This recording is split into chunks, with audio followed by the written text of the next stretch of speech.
the July 6th meeting of the Historic Preservation Board and stand for the pledge. I pledge allegiance to the flag of the United States of America and to the republic for which it stands, one nation, under God, indivisible, with liberty and justice for all. Okay, roll call. Member Miklish? Yes. Member Hurley? Present. Member Young? Present. Vice Chair Hawkinsmith? Here. We have a quorum. So does anyone have any changes to the agenda? No. Make a motion to approve the agenda. Holly? I'll make a motion to approve the agenda. Thank you. And I'll go ahead and second that. Okay. Member Hurley? Yes. Member Young? Member Miklish? Yes. Vice Chair Hawkinsmith? Yes. Motion carries.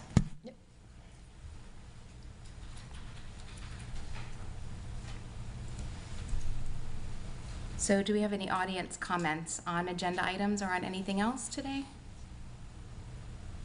No? Okay. You're breezing right through this.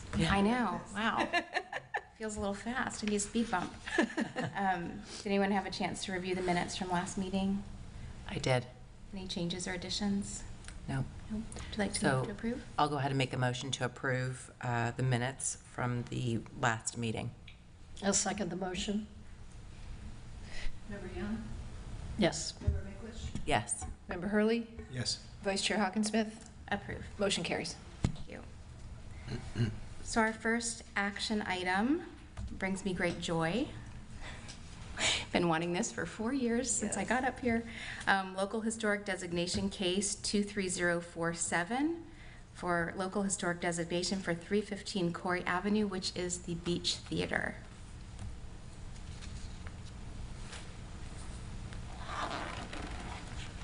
Good afternoon. I'm also happy to bring this local historic designation to you. I know you've been talking about this for a long time.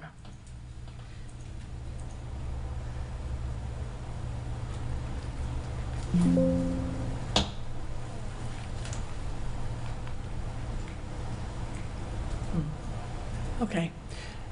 This historic designation, I'm going to first make a notation of a correction for this staff report. On the last page of your report, it was inadvertently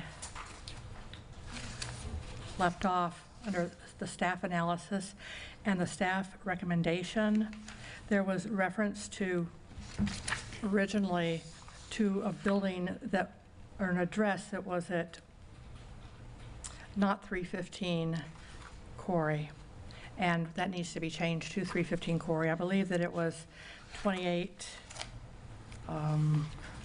looking for it, but I already changed it on my copy. But in those two things, the proper address is the 315 Corey. That said, this is a local historic designation for the Beach Theater. The owner, Chris Scott, sends his regards. He is in California, in the Baja region. He was hoping to get on the phone to listen in and answer any questions that you might have, but his cell reception is so bad that we kept getting cut off as we spoke. So we did a little texting back and forth, and we cannot have him at this meeting, but he is fully thrilled to be the owner of the Beach Theater and, you know, preparing to do some work that you may see a little bit later this year. So this property is at 315 Corey Avenue. The Beach Theater was one of the earliest buildings built on Corey Avenue.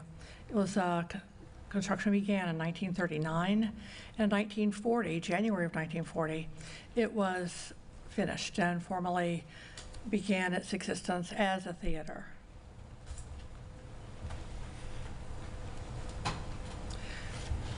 Our exhibits are a zoning map, some aerial photographs, and photographs including historic photographs, so current and historic. Also, local landmark designation criteria and the staff's findings and recommendations. The location of this property is at 315 Corey Avenue, and its zoning is TC1, which is a town center zoning. Get into the aerial photographs. You can see the location of the Beach Theater on Corey, and that's a more close-up aerial view of it. We have an architectural rendering from a very well-known architect who practiced primarily in St. Petersburg, and that was Winfield Lott, and this was his design for the Beach Theater. And you can see it looks pretty much the same today. Some of the photos I'm going to show you of the historic Beach Theater will show you a few differences that have happened along the way with the changes of the facade a little bit with the marquee and signage on it, but still basically is the same. The very first movie that was shown at the Beach Theater in January of 1940 was something called Dust Be My Destiny. I have never seen that, but I imagine it was probably some sort of spinoff on the Great Dust Bowl from the 1930s and, you know, the survival thereof of the Midwesterners. As far as recent, this is a recent picture of the Beach Theater taken within the past year by myself. And then these are going to be some photos that show how it looked previously. This one, you can see that there's some, even looks like a little bit of neon lighting up on the wall sign. This is a black and white. Ladies in Lavender, I'm not familiar with that, but they do include the Rocky Horror Picture Show, so it wasn't too far back. In this picture, you can see instead of just the two signs on either side of the doors, there are now three, and then also the Beach Theater sign, which is hanging, although that's not hanging today. Now, I think one of them fell off. Again, another earlier incarnation of the building. And that was probably the daylight picture of what we saw with the neon lights. It was looks very close to that. Another one. That's the side of the building, and it still looks like that. So a local landmark means a building, structure, or site which may not qualify to be on the National Register or the state site file, but is recognized by the city as having local historic significance. And this property actually was surveyed by Gladys Cook, who did the first survey back in the mid-1980s, and a Florida Master Site File on the Beach Theater was submitted to the state at that time. These are the design criteria that we look at in determining whether or not a property qualifies for landmark designation.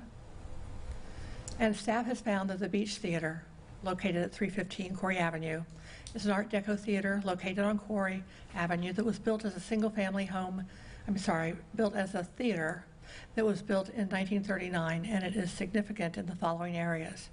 It reflects the broad cultural history of St. Pete Beach. It embodies the distinctive visible characteristics of the Art Deco architectural style, period, and method of construction, and is associated with the prominent St. Petersburg architect Winfield Lott. For those reasons, staff is recommending approval of this local historic designation. And the recommended motion here is to approve case number 23047 as a local historic designation of the Beach Theater located at 315 Corey Avenue for the reasons identified. If you've got any questions, I'll be glad to try and answer them for you. I have one question about the application, possibly a revision before it gets recorded or saved somewhere special. On application page number 4, number 5, it says architect unknown. So that would have been from the applicant themselves. I don't change what they write. okay. I can ask him to do that, but, you know, I found the architect. but he did not know the architect. Right, and because the architect is significant locally, I think it would be nice to have that on the application for the archive. He's a well-known architect on a number of buildings in the city of St. Petersburg. And his son still lives here on the beach and is also an architect. Pardon me? His son still lives here in St. Pete Beach and is also an architect. That's good to know. Thank He you. actually served on Historic Preservation Board, Martin Lott. Oh, okay. I know Martin Lott.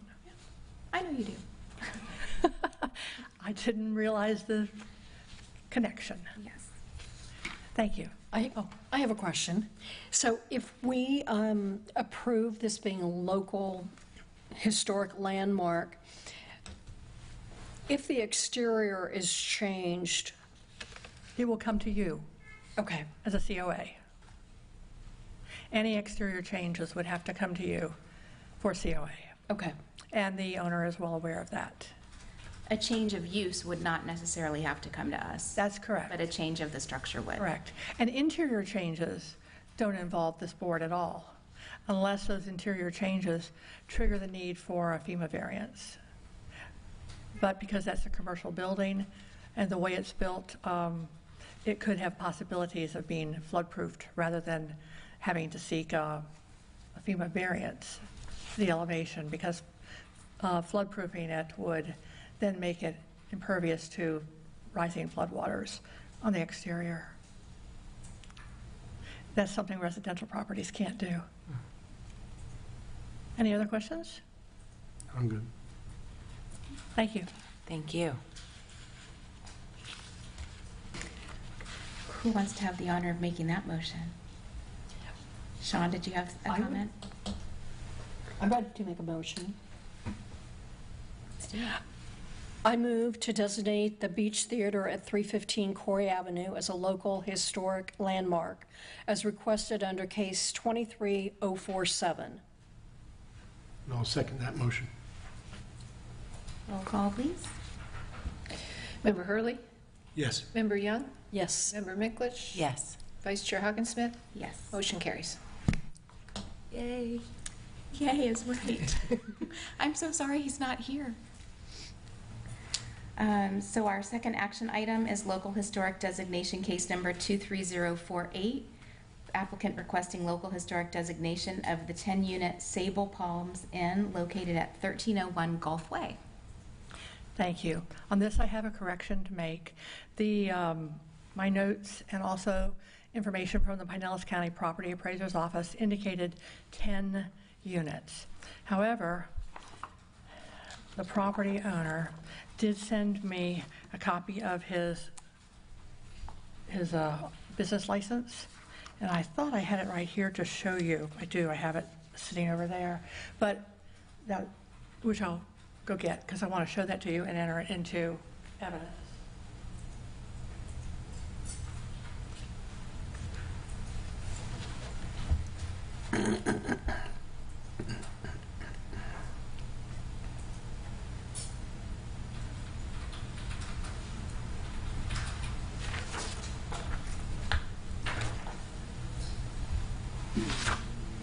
So the correct number of units, as you can see, is 11.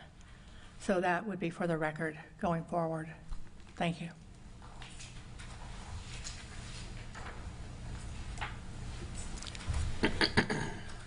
This is a local designation for 1301 Gulf Way, which is the Sable Palms Inn. And this property was included in both the 1986 survey and also the 2015 survey. Both times it was considered non-contributing because of the fact that in 1965 a mansard roof was put on this building. But now, as time has passed, it really is still a property that's being used in its historic manner. In addition to that, behind the mansard roof, I will show you with a aerial photograph, the original roof is still there. And much of the original property is still there. But we're not talking about architectural significance in this case for its local designation. More, we're talking about its contribution to the social, economic, and transient type of usage that has gone on in Paso Grill since the 1930s. This particular building, or actually earlier than that, this particular building was built in 1925 as a single-family residential property. It was later expanded a little bit, and it was turned into a transient facility and has operated that way since that time. And so it does have a long history on Paso Grill, even though it's not necessarily architecturally significant. And when you do a historic survey, when researchers come in and do historic surveys, they are mostly looking at the architecture, because there is usually not enough time to go ahead and do in-depth historic research on properties because of the fact that, you know, it's very limiting. They're being paid like so much per Florida Master Site file, which is usually somewhere today between $100 and $200 per form. And so you're not going to get real in-depth research. And sometimes it takes in-depth research or the knowledge of the property owner saying, hey, you know, why isn't my property a historic property in this district? And, you know, bringing us proof that it has had a history within the, you know, within the neighborhood. So anyway, the property owner, who is the applicant, who's owned this property for many years, is seeking local historic designation. We have the zoning map and aerial photograph and all of that to show you. And interestingly, this particular zoning is the only property in all of St. Pete Beach that has it, and that's the THD, which is exactly what it is Traditional Hotel District. pardon? Traditional Hotel District. Traditional hotel district. And it used to be that, you know, a few years ago, there were a number of properties up and down Gulf Way that had that zoning, but that's been changed because they've gone residential. And so this is basically the sole surviving example of that earlier use and style. And I have some aerial, this is one of the aerial photographs of the building. You can see it's right on Gulf Way and 13th Avenue on the corner. This is how it looks today, and you can see that mansard roof. A close-up of the side that's on the 13th Avenue side, which is the south side. And just an overview of that with its sign. That's how it looked when the first mansard addition was put on in 1965. It had a red roof instead of the shingled roof. They later shingled it. This is the photo I was referring to, and you can see the outline of the original house. It is all still there. It's just covered right now by some addition and that mansard roof. Lynn, which part of that structure was the original, like, Sears kit house, do you know? I don't know exactly, but I believe the owner is here who could probably address that. But Curious. much of that, I've got a historic picture to show you in a minute of this property, and you'll see its varying roof lines.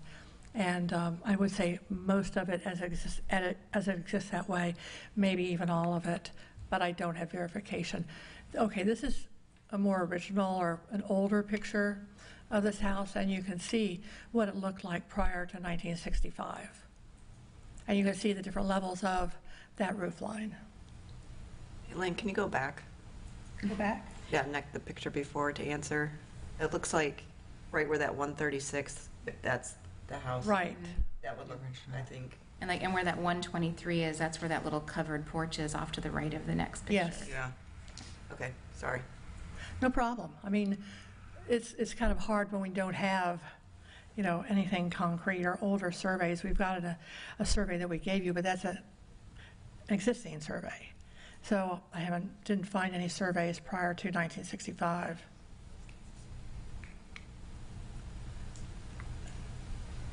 And you can see right there, architecturally, it blended right in with everything on Paso Grill. That's the location of where it was, and that's how it had looked prior to 1965. And that's right there along Gulf Way, and you can see the little arrow. It's a blurry close-up of it, but you can see it still doesn't have that mansard roof yet. So a local landmark means a building, structure, or site which may not qualify to be on the National Register or the state site file, but is recognized by the city as having local historic significance. And that's kind of important when I've added all of the designation criteria in here, because you can see in between each one of the types of criteria, it's not and, but or. So this particular building exemplifies, it comes from A, exemplifies or reflects the broad cultural, political, economic, or social history of the city, the county, the state, or the United States, or. And we don't know specific events and people who may have been involved with that. And it does not necessarily embody the distinctive characteristics of what Paso Grill has been. But nonetheless, staff finds that it does meet criteria A.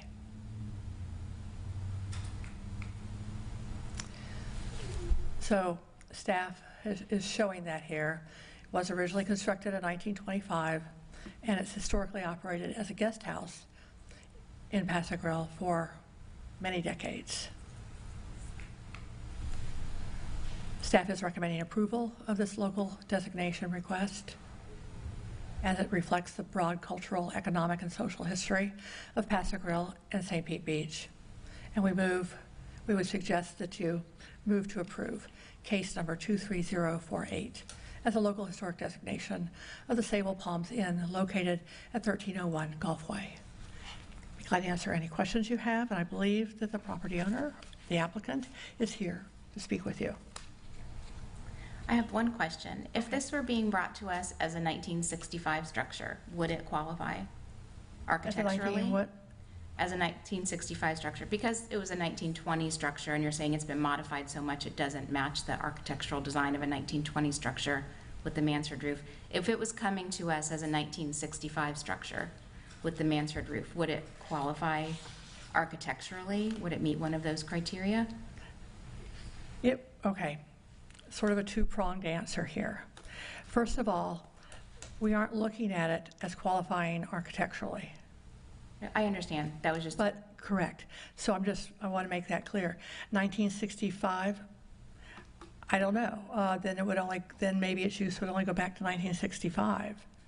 Because it's been there for so much longer. Use. And its use is and its, contribution to the guest house industry, being a part of Paso Grill for so long, that it's got a history with Paso Grill. But its architecture has history to some degree, and even that mansard roof is over 50 years old. But, it doesn't, I'm not saying now that it's necessarily a contributing property either to the Paso Grill National Register Historic District, but it still could be locally landmarked. So the local designation wouldn't then trigger a change as being a contributing structure? It would not. It would have to be reevaluated to see if it contributes to the character of Paso Grill. And a lot of the character of Paso Grill, I understand, had to do a lot with its historic background, many years ago. And I did put a call into the state to talk to them about this issue, and I have not gotten a return call at this point. So I really can't answer that question, but I would like to ask them that question and see. But we can't call it contributing anyway, because that was how it was designated when the National Register application was being filed. So, we would have to see if it should be amended to include that or not.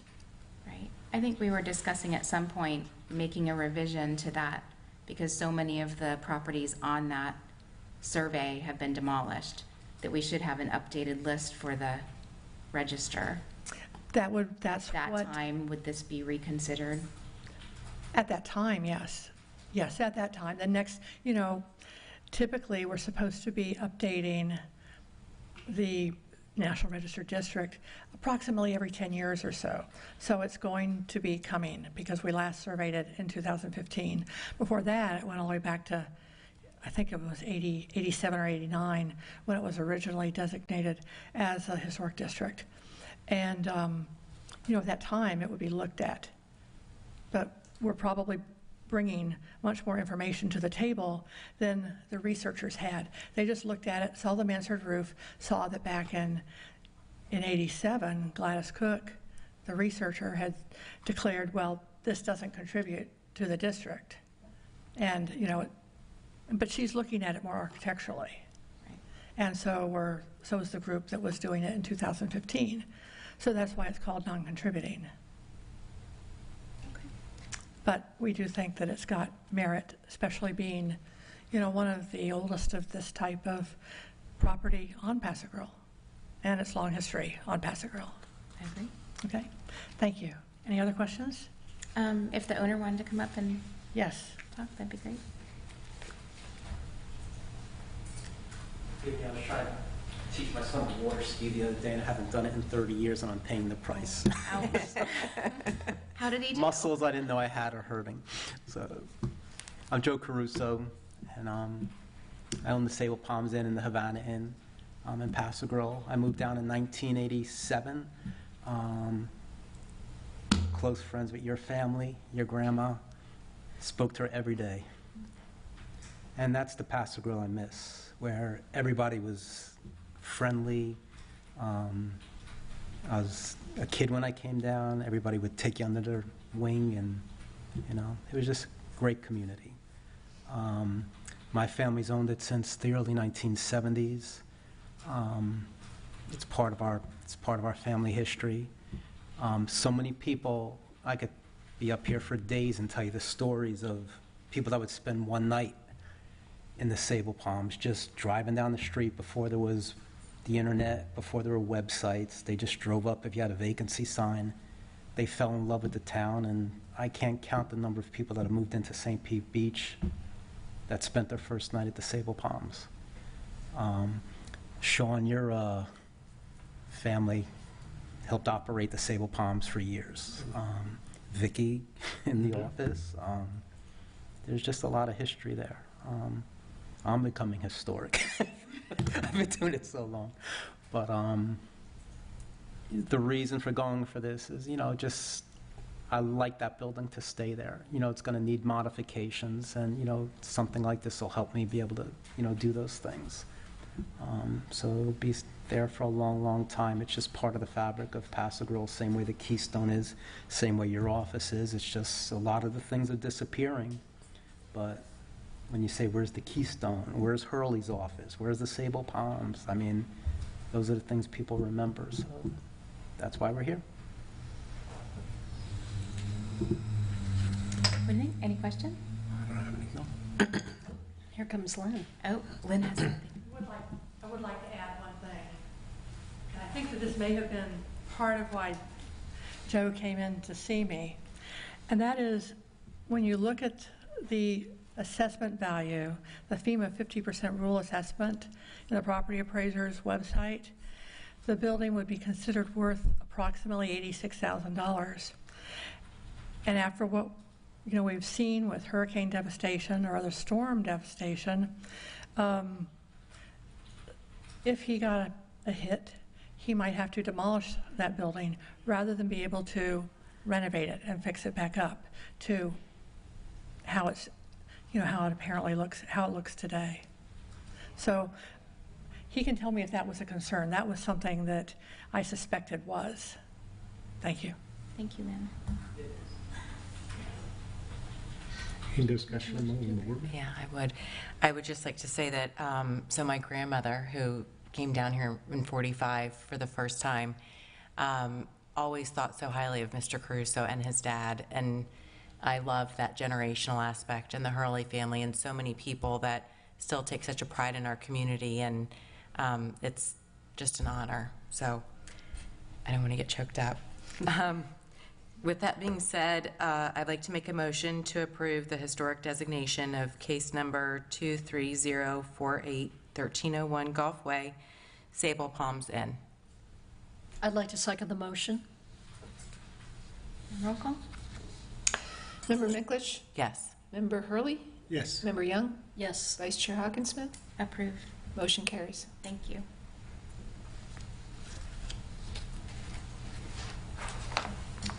Okay, we don't have any discussion items. Lynn, did you have anything to add? I think she does. Okay, I thought she might. She's on the seat of her chair. I have come to tell you guys a little happy news.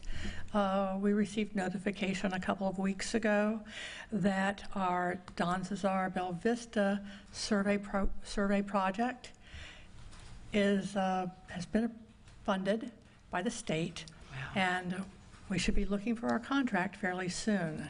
So this coming year, we are going to be doing the historic survey work of Don Cesar, of all of the properties on the Don Cesar that are 50 years old or more.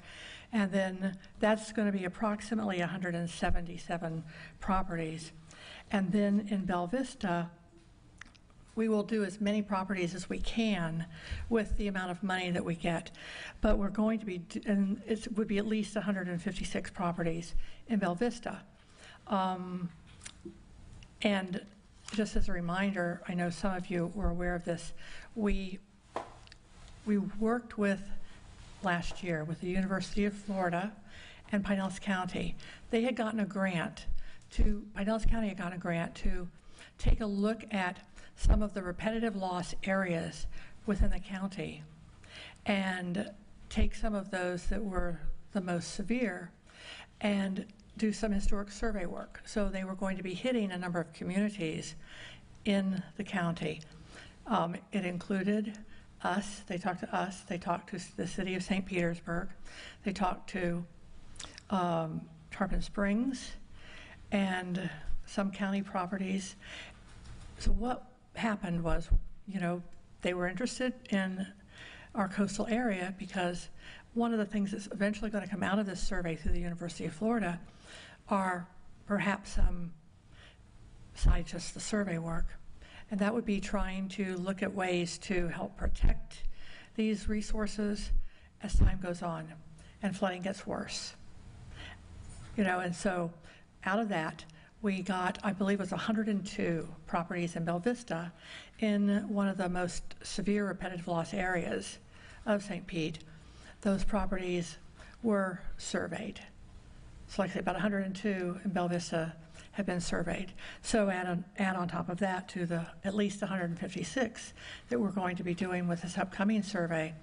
That's going to take care of, let's say, a lot of the properties in Bella Vista, but I think the exact count of properties old enough in Bella Vista is close to 500, or maybe a little over 500 properties that are at least 50 years old or more. And it's a very, very contiguous or homogeneous type of neighborhood that's loaded with a lot of mostly modest, but some, a little bit highbrow, mid-century modern houses. I know that there is at least one that was done by Sanford Goldman, who was a apprentice of Frank Lloyd Wright, and he has built at least one house on Bella Vista, and probably a couple more somewhere in St. Pete Beach. He's done a number of them in St. Petersburg and elsewhere. So Sanford Goldman, along with Glenn Johnson, who was the architect for our municipal library, those two architects were both kind of under the tutelage of Frank Lloyd Wright. So, we do have some important architecture out there to find. In addition to that, so eventually we will get a contract from the state shortly. I don't know what their timeline is. I'm going to just say shortly. We will review it, comment, anything like that, then go through the signing process. Then we need to go through the request for proposals to get a consultant on board, or a consulting firm. I'm sure it will be more than one person, and start from there. I'm sure, I'm going to look over here at Jen, we'll probably have some sort of kickoff meeting with the two neighborhoods And, after the survey is done, we have to do a wrap-up of it. So there would more than likely be kind of a wrap-up with the board and the commission all together, with the community invited, to come hear what all the findings were with this survey. Another survey aspect, we talked to you about putting in a survey for the Corey Avenue. It was accepted and being complete. It's going to go to the State Review Board in August. That will be a public hearing that I'll be listening into so that I can, give comment from St. Pete Beach on that project. But we won't know about that until like this time again next year. So we have a couple of survey projects. One we know we're going to be undertaking very soon, and the other possibly very soon next year. So if you've got any questions, I'll be glad to try and answer them. Otherwise, we'll be listening and volunteers to help, I'm sure. Thank you. Sounds great. Excellent. That's great. All good Great news. news. Anyone have anything else to add before we adjourn today? No, I'll just mention that Matthew has finished up the resolution. I know we wanted to make sure that the chair, Bill, was at the commission meeting for that, so we're just trying to coordinate that with Bill. So we're ready to move on it when time is right, so. And that, Great. I Thank don't know you. what to do with ourselves this early. Well, I think we can celebrate. We got some great things done today. Yeah. This is much Congrats, happier Joe. than Demolition Day. Yeah. We have those, so we can leave today feeling really good about what the board can do and when the community and property owners are doing too. So thank you. So if that's all, then we'll move to adjourn the meeting. I'll second it.